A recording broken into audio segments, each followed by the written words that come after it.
Welcome to Cardio Radio, a podcast of the Ohio Cardiovascular and Diabetes Health Collaborative, also known as Cardio.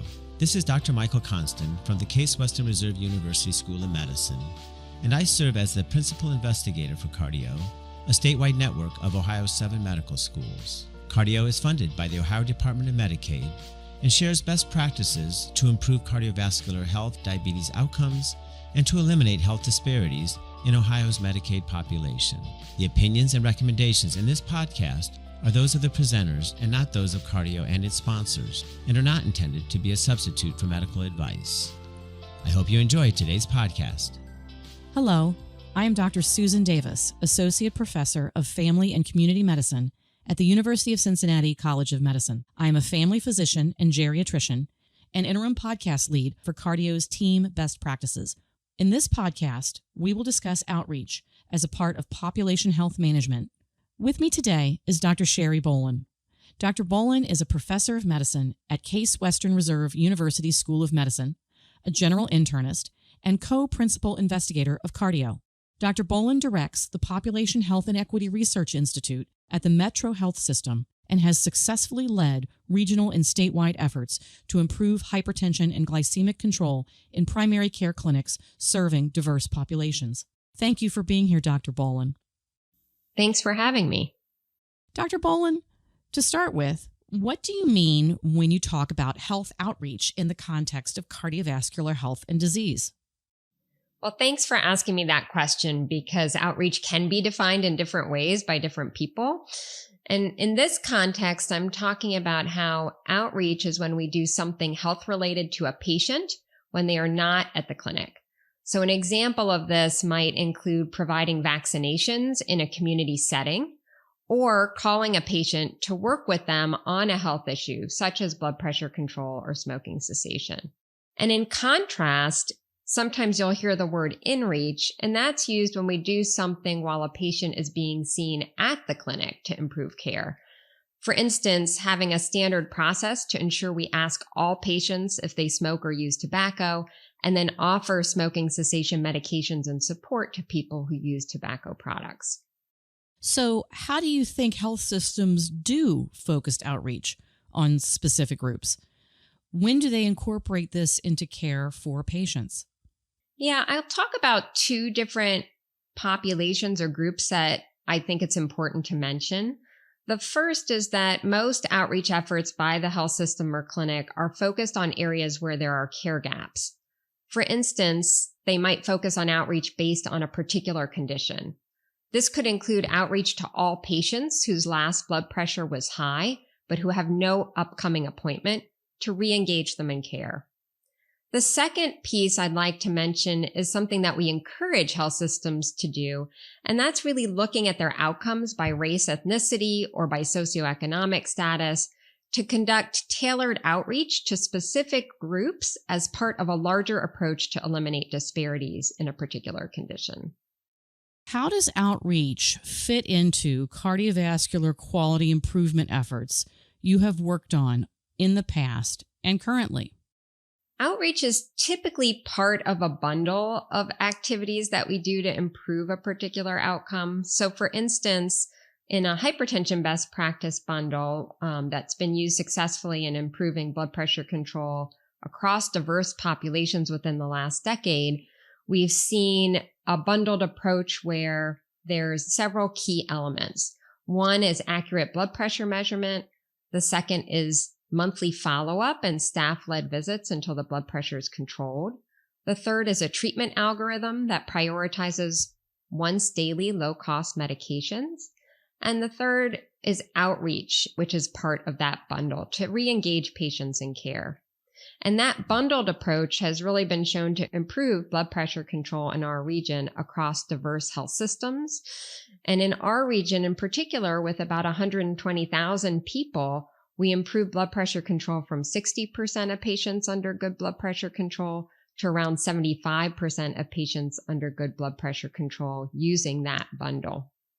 In that approach for outreach, which was developed by Kaiser Permanente, they use an electronic health record-based registry to identify patients whose last blood pressure was not well controlled and did not have a follow-up in the next month.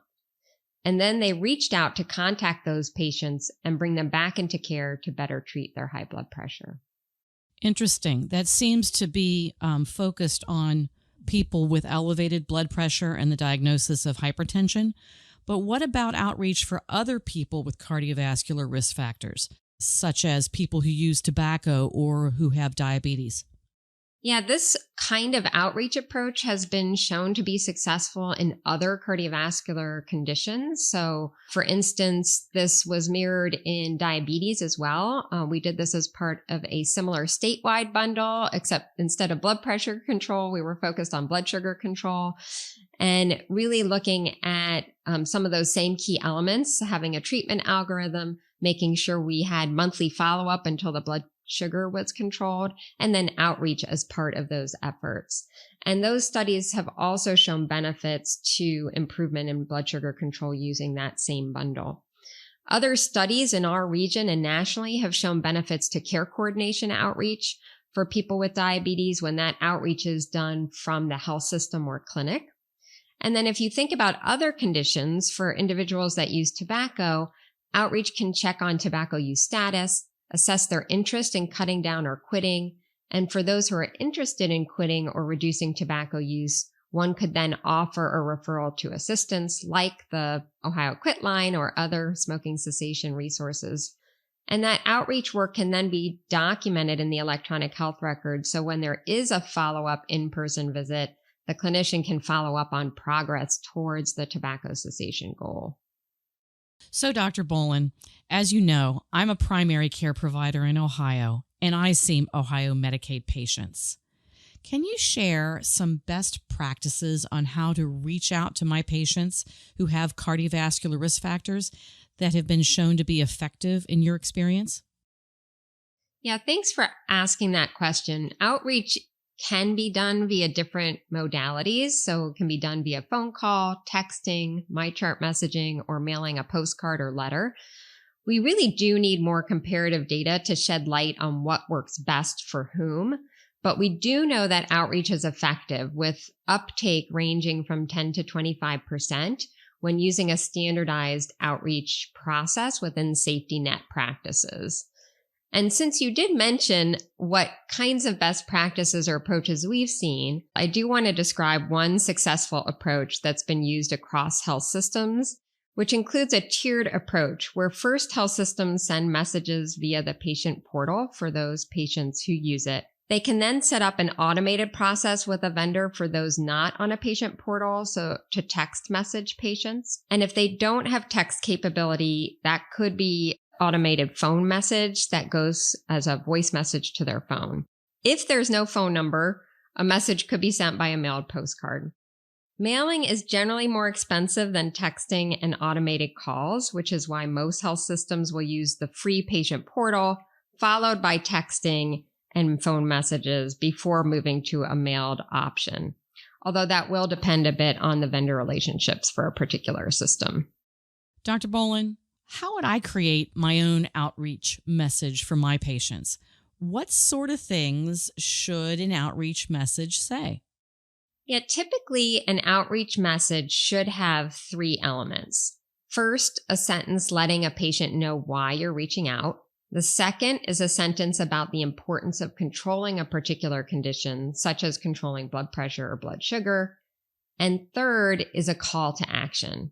So it might be something like, our records show your last blood pressure was high, and you would put greater than or equal to 140 over 90, or you might use greater than or equal to 130 over 80 in the message.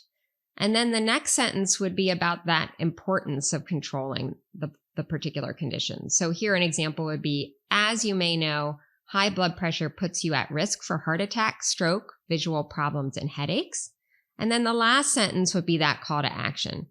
Please call our office at 123-4567 to schedule a nurse blood pressure visit within the next month. Or for diabetes, it might be something like, our records show your last hemoglobin A1C, a measure of your average sugar over the last 3 months, was high. As you may know, high blood sugar puts you at risk for kidney damage, blindness, and nerve pain. Please call our office at 123-4567 to schedule a clinical pharmacist visit to discuss how best to control your sugars within the next month. So in a primary care practice, in your opinion, who should be empowered to do cardiovascular outreach to patients? Does it always have to be a physician or advanced care provider? Yeah, this really differs by practice, and we really encourage people to use a wide range of care team members because this is diverse across our clinics in primary care. So it could be done by a front desk staff, could be done by community health workers, medical assistants, nurses, care coordinators, social workers, or others. It really can be an automated outreach followed by a person doing live outreach for non-responders. And if a person is doing the outreach, they really should be trained on some key phrases to engage patients and to ensure they address barriers to follow up that come up. And that could be done in conjunction with a social worker or a community health worker at the practice. So for instance, if you're trying to encourage someone to have that follow-up visit, you want to be prepared to address barriers like transportation or other things that may arise. So I'm wondering, how often should outreach be done in the context of cardiovascular disease or diabetes? Yeah, this really depends on the outreach topic and what other outreach efforts are happening within your health system or clinic. We recommend that a health system do this outreach effort at least once a year. If you're doing this 1 to 2 times a year, health systems have used the approach of sending up to 3 reminders about 2 weeks apart for each reminder if there's no response to the initial outreach attempt. And that's really because you don't want to harass people. So it seems like 3 reminders is the sweet spot where you continue to get some uptake on that outreach, but not to the point where you're feeling like you're harassing someone. So that's really where that has come from. And if you have a lot of patients on the outreach list that you plan to do an automated outreach to, you should assume that about 15 to 20% of that number are going to call back and uptake the outreach. So you really need to look at your capacity and see if you need to stagger the outreach to 2 different times about a month apart to ensure sufficient access when people start calling back.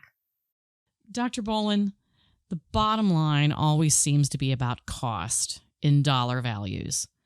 What is our so-called return on investment in community outreach for the healthcare system? What does it cost the system typically, and will it penalize my practice? Yeah, we get asked this question a lot, and it really does depend on what the outreach effort is. In particular, for hypertension, diabetes, the kind of outreach I've described already, the cost to the health system for that automated outreach is typically made up for by patient volume and billing, as well as value-based payments for quality metrics. In our health system, where we use this approach for adolescent immunizations, the average visits generated $204 in gross reimbursement for $1.77 in messaging expenses per vaccine given. So in general, you can see that the amount you receive highly outweighs the costs of outreach. However, that cost is higher if you're hiring a care coordinator or a community health worker for live in-person calls or outreach. In those instances, using care coordinator billing codes and receipt of value-based payments for higher quality metrics will help offset the cost of care coordinator or other community health worker that's in the system. Interesting.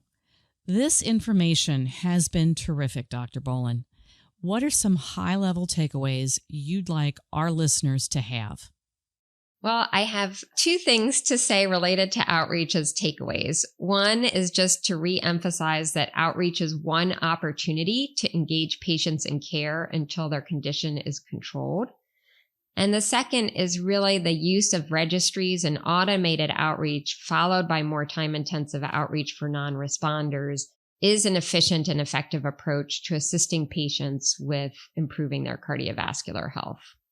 So, Dr. Bolen, how might listeners find out more about hypertension and diabetes outreach toolkits? Yeah, thanks for asking that. We do have on our cardio website at cardio.org both a diabetes clinical quality improvement toolkit and a hypertension clinical quality improvement toolkit. which has that whole bundle I was describing, as well as the results of those projects displayed. And so within that, there's an outreach section that people can use to see some of what I've talked about today. That sounds like a great resource for our listeners. I'm really grateful for these insights, Dr. Bolen. That's all the time we have for today. Thank you so much for being here today. Thank you, Dr. Davis. I really enjoyed the conversation. And a special thank you to you, our listeners, for tuning in to Cardio Radio. This concludes today's podcast. Be sure to visit cardio.org to learn more about the Ohio Cardiovascular and Diabetes Health Collaborative.